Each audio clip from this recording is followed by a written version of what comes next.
Dream Theater. New album, Parasomnia. This is the alternate cover right here. For the vinyl version of the album. It's actually from the box set. Really cool. This is the back cover. Really, really nice. So let's talk about this record. First record in a long time with Mike Portnoy playing on a Dream Theater album. Last album he played on was Black Clouds and Silver Lining. That it was a long time ago now. It seems like it was yesterday, but it's been a very, very long time since he played on a Dream Theater record. And a lot of people hyped this album up because Mike is playing on it, which is fine. As always, with a lot of releases, I will put them up on the Facebook page. I'll put like a album cover, give you like my brief opinion, and then I gauge reaction and comments. And of course, with Dream Theater, because they are a progressive band, the comments are all over the place. Everybody's opinion is so different when it comes to this band. I'm a little more simpler when it comes to this. Do I like the music or do I not? Obviously, I like the music. So I'll give you some of the differences on this album compared to a lot of the other ones. So, number one, I think this album is a lot darker. I think that the sound on this album, it's a little bit of a darker record. You know, you don't hear quite as many keyboards as you would on some of the other albums. Very minor thing, not a big deal for me. But I like the darker theme and the sound of this album. It's you know, and I love the artwork. I mean, unfortunately, some of this artwork, if you open up the earbook, has been used elsewhere. But generally speaking, I love the concept. The vinyl is, by the way, it's green. It's like a darker green. It's a pretty solid color. Very, very good. And I would probably give this album a 10 out of 10. It's really that good. One of my favorite albums, probably one of my top 5 Dream Theater albums. And it's a very hard list to make because all of them are so different. I would say the Shadow Man Incident, the last song on the record, is probably my favorite favorite song on the album. Dead Asleep is a great song. And I love the song Night Terror, which I believe was the first single. Now there's another difference, and of course the contentious part about this review. I talked about Mike Portnoy. And I talked about Mike Mangini. Now obviously there were many fans out there who were basically not happy over the fact that Portnoy was gone.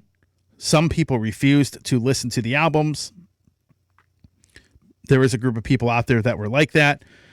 But it's all over the place with this. I think Mike Mangini did a phenomenal job. He's a little more of a methodical player than probably Mike Portnoy is, but the energy, Mike's energy coming back to the band, I could definitely feel that within the band's sound, with his playing. And there is a definite difference in the way they play drums. Some people like Mike Mangini better. There's that group of people in the comments. Other people like Portnoy better. Think he should have never left the band. As far as the music goes, I think it's every bit as good as everything they've done. You know, they've been a very consistent band. They really aren't. I mean, I don't think there's a Dream Theater album I really dislike. The Astonishing I wasn't a big fan of. But overall, for the most part, they've been pretty consistently good to excellent. But Portnoy coming back does add a different energy and a little bit of a different sound to the band with his playing style. Drummers can do that.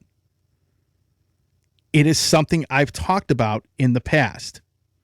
Now, I know this is going to be a crazy analogy, but I look at Slayer. Speaking strictly from the standpoint of the drummer Slayer had, right? Dave Lombardo was a big, big factor in how Slayer sounded with his style of playing. Paul Bostaph comes in. Very, very talented guy. The band and its sound changes a little bit because he does not play in the same style that Lombardo does. Same thing with Dream Theater. Dream Theater had their own signature sound. Portnoy was a big part of that. He leaves. Mike Mangini, extremely talented, comes in as the drummer. The sound of the band changes a bit. It happens.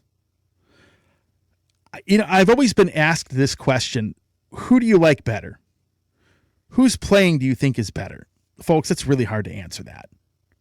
It's hard for me to answer that because they're both extremely talented. If I had to pick, probably going to pick Mike Portnoy's playing. There are people that disagree with that. Actually, there were a lot of people that disagreed with me.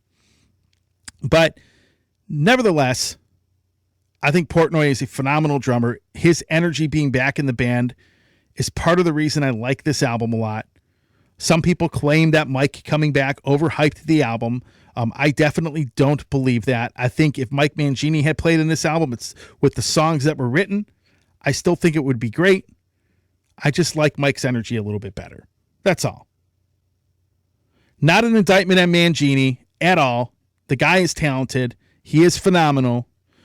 But Mike is a founding member of this band. And, of course, his playing, I think, was missed a little bit.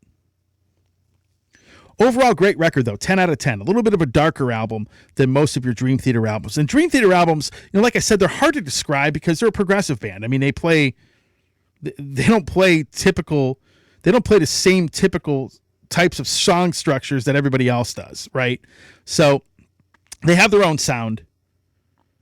It's Dream Theater. That's pretty much the best way to describe them because every album is so different. But this album's definitely cool. It definitely has a darker edge to it than a lot of their other records do. The box set is cool,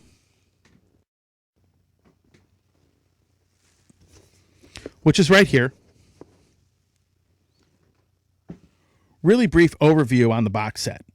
So I've collected these box sets every album cycle since Black Clouds and Silver Lining. That was the first one. Kind of had a felt, what do you want to call it? Like a felt cover per se. And that box set was really well put together. Actually, all of the box sets have been really well put together. And I think Dream Theater, along with like Metallica, has probably set the gold standard for box sets. This one has the vinyl version of the album, which I just showed you. It also has a CD of the actual album, of course, instrumentals of all the songs, and then, of course, a Blu-ray on there, which has the album in 5.1 surround sound. So, and that sounds incredible. I actually listened to it on a surround sound system not long ago. And check that out. Really, really good. There's a couple other trinkets. They all have some kind of trinkets. Like you have a certificate, a hand-numbered certificate of authenticity in there. There's a poster in there. There's a keychain with the Majesty logo on it. You have a book, a sleep journal book, kind of a useless trinket. And there's a sleep mask, a Dream Theater sleep mask to put over your eyes. Kind of a useless trinket. The only complaint I actually have two complaints. One, there's no slip mat. Typically, all these box sets come with a really cool turntable slip mat. I was a little disappointed in that. And some of this artwork in the earbook itself, it looks very familiar, like I've seen it elsewhere. Other than that, I have no other complaints about it. It's really well put together. The slip mat is probably the biggest thing I am not a fan of. I wish they would have included one of those because every one of these Dream Theater box sets pretty much has one, and the slip mats are always really cool looking. But other than that, great record. The band definitely did another phenomenal job on another great album, and props to them. And that's all I have for the Metal Command show this week.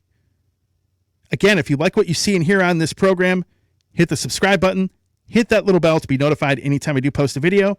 And if you follow me on any other form of social media, give me a like and a follow there. Thanks for watching. Stay metal.